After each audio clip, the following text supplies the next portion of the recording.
नमस्कार। कल मैंने एक कहानी सुनाई थी जिसका नाम था 30 मार का। आशा है आपको वो कहानी पसंद आई होगी।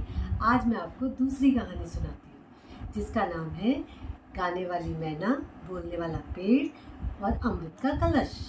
तो शुरू करते हैं आज की कहानी। एक बार एक परिवार होता है जिसमें माता पिता और उनकी 3 बेटियाँ होती हैं। लेकिन दुर्भाग्यवश बेटियों के माता पिता का देहांत हो जाता है, तो तीनों बेटियां अकेली ही अपने रहती हैं।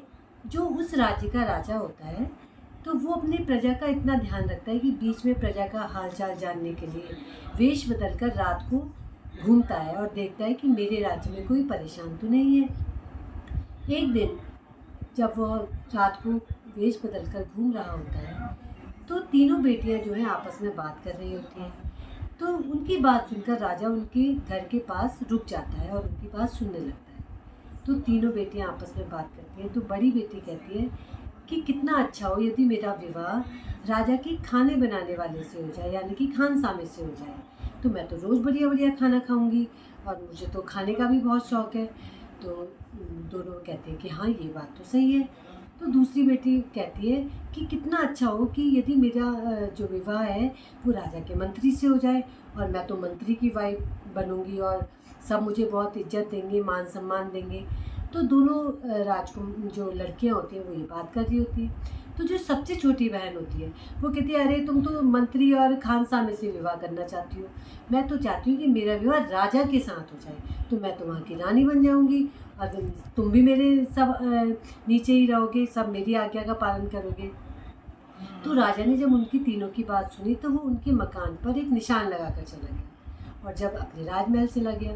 जब सवेरा हुआ तो उसने अपने मंत्री से कहा कि उस जगह पर एक घर है जहाँ पर मैंने क्रॉस का निशान लगाया है, वहाँ पर 3 लड़कियाँ रहती हैं और तीनों लड़कियों को जो है आप राजमहल में बुला कर लाओ। तो राजा के आदेश का पालन हुआ। मंत्री तीनों लड़कियों को बुला कर ले आए। जब तीनों लड़कियों को महाराजा के सामने पेश किया गया तो राजा ने कहा बड़ी लड़की से कि बताओ तुम रात को क्या बात कर रही थी। तो वो डरने लगी, कह रही नहीं नहीं महाराज, मैं तो कुछ बात नहीं कर रही थी। राजा बोले नहीं, मैंने आपकी सारी बातें सुनी है और आप मुझे बताओ कि आप कल क्या बात कर रही थी।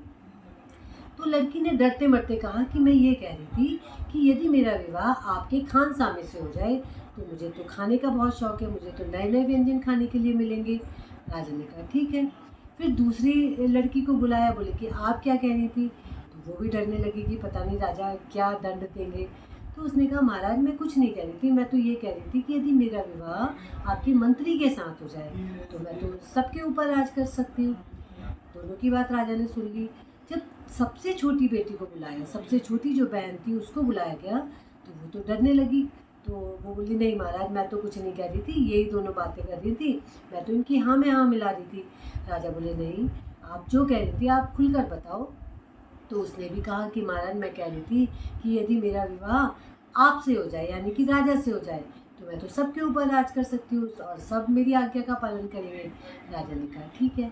तो राजा ने उनके कहे अनुसार बड़ी बहन का विवाह खानसामे के साथ कर दिया और दूसरी जो बहन थी उसका विवाह मंत्री के साथ कर दिया और जो सबसे छोटी बहन थी उसका विवाह अपने से कर लिया। अब तीनों बहनें वैसे तो खुश थी, लेकिन जो 2 बड़ी बहनें थी वो कहीं ना कहीं छोटी बहन से ईर्ष्या करने लगी कि अरे इसका विवाह तो राजा के साथ हो गया और ये तो अब रानी बन गई और ये तो अब हम सब पर हुक्म चलाएगी। तो वो बहुत प्यार करती थी, लेकिन मन में कहीं ना कहीं द्वेष की भावना पल रही थी। धीरे धीरे समय व्यतीत होता गया। तो रानी जो थी गर्भवती हुई। जब रानी गर्भवती हुई तो जब प्रसव होने वाला था, बेबी होने वाला था, तो दोनों बहनों को उसने कहा कि आप मेरे पास आओगी, क्योंकि वो तो सचमुच में उनसे प्यार करती थी। तो दोनों बहनों ने सोचा कि इसका जो बेटा या बेटी जो भी होगा तो वो तो राजकुमार बन जाएगा और हमारे बच्चे तो फिर से वही इसकी आज्ञा का पालन करते रहेंगे। तो उन्होंने क्या करा कि जब रानी ने बेबी को जन्म दिया, बेबी बॉय को जन्म दिया, तो उन्होंने उस बच्चे को नदी की धारा में बहा दिया और उसकी जगह पर एक पपी रख दिया, कुत्ते के बच्चे को रख दिया। और जब राजा ने पूछा कि भाई क्या हुआ है, किसका जन्म हुआ है, तो उन्होंने कहा कि तुम्हारी रानी ने तो कुत्ते के बच्चे को जन्म दिया है, पपी को जन्म दिया है। तो राजा ने कहा कि ऐसा कैसे हो सकता है। तो सब कहने लगे चलो कुदरत का करिश्मा है, ऐसा हो गया, कोई नहीं, बात आई गई होगी। फिर जब उधर वो बच्चे को बहाया तो वो बच्चा एक व्यक्ति को मिला, तो उस व्यक्ति की कोई संतान नहीं थी, तो उन्होंने, दंपति ने, जो पति पत्नी थे, उन्होंने उस बच्चे को पालन पोषण शुरू कर दिया। समय बीता, धीरे धीरे समय व्यतीत हुआ, तो रानी पुनः गर्भवती हुई। अब पुनः फिर क्योंकि बहनों से बहुत प्यार करती थी, कभी अविश्वास का तो प्रश्न ही नहीं उठता था, तो उसने अपनी फिर से बहनों को बुलाया। बहनों ने फिर वही किया, दूसरी बार जो था बिल्ली के बच्चे को रख दिया। अब राजा बड़ा परेशान कि भाई ये रानी है कि क्या है, पहली बार चलो कोई बात नहीं, दूसरी बार भी यही। तो उन्होंने कहा चलो, फिर भी अपने मन को समझाया कि चलो कोई बात नहीं, किस्मत है। उधर फिर वही हुआ, जो दूसरा बच्चा था वो भी उसी व्यक्ति ने पाला जिसने कि पहले बच्चे को पाला था। अब दोनों बच्चे जो है वहाँ पलने लगे। फिर समय बीतता गया, तीसरी बार पुनः रानी जो है गर्भवती हुई। तो जब रानी गर्भवती हुई तो राजा ने कह दिया था कि इस बार यदि कुछ गड़बड़ हुआ तो फिर ठीक नहीं होगा। लेकिन बहनें थी, वो तो द्वेष रखती थी उसके प्रति, तो उन्होंने तीसरी बार भी जो था बंदर के बच्चे को रख दिया।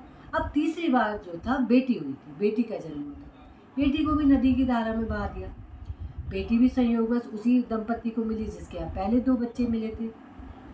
बेटी का भी पालन पोषण होने लगा, तीनों बच्चे जो हैं उस दंपति के यहाँ पलने लगे। अब राजा ने इस बार किस्मत को दोष नहीं दिया और उसने रानी को जो था चौराहे पे एक पिंजरा बनवाया और वहाँ पर बंद कर दिया कि ये रानी जो है ये कोई महिला नहीं है, इस पर कोई साया है, कोई बुरी आत्मा है, कोई बुरी हवा है। और चौराहे पर उस पिंजरे को टांग दिया, जहाँ पर आते जाते सभी बुरा भला कहते थे रानी को कि ये रानी नहीं है, ये तो कोई बुरी बला है, ये है वो है। बच्चे भी तंग करते थे, लेकिन कोई नहीं, रानी ने भी अपनी किस्मत को कोसा कि मेरी किस्मत में ये लिखा होगा, और वो पिंजरे में ही अपनी रहने लगी। धीरे धीरे धीरे धीरे जो बच्चे थे वो तीनों बड़े हो गए। तीनों बच्चे बड़े हो गए और जो उनके दंपति थे जिन्होंने पाला पोसा था, माता पिता जिनको मानते थे, उनका देहांत हो गया। अब दोनों जो बच्चे थे वो बड़े वीर और सुंदर थे देखने में, और बेटी भी बहुत सुंदर थी। अब एक बार क्या हुआ